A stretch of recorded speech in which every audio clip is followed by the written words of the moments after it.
On va fournir un travail de qualité parce qu'on évalue les compétences des travailleurs, on met en place des moyens pour les faire progresser dans leurs compétences techniques.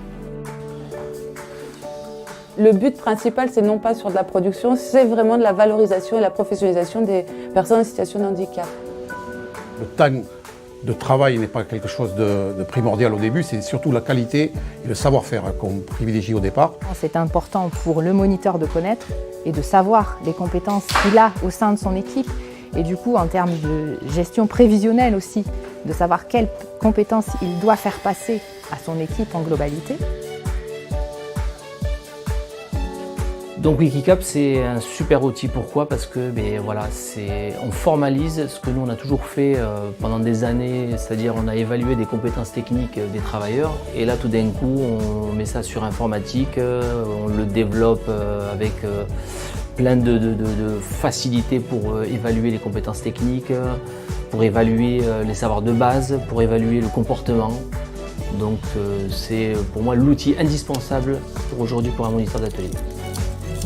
Ces outils de gestion des compétences de salariés d'entreprises adaptées ou d'usagers des ZAD sont des outils qu'on a conçus avec la logique du web le plus simple possible, le plus accessible, le plus opérationnel. Donc c'est vraiment, ça a été depuis le début conçu à la fois pour les managers et les encadrants et les salariés et les usagers eux-mêmes. Et c'est assez simple, hein, je clique, hop, je valide, c'est vraiment interactif. C'est quelque chose de vraiment accessible à tous.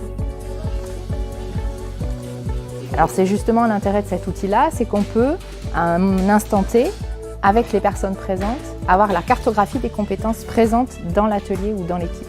Pour la gestion, pour la montée en compétences, on détermine des compétences et chaque compétence est une marche. Et on s'est rendu compte qu'en ESAT, les marches étaient un peu trop hautes. Il a fallu détailler, faire des compétences élémentaires pour faire des marches plus petites et permettre ainsi à l'usager de monter plus facilement.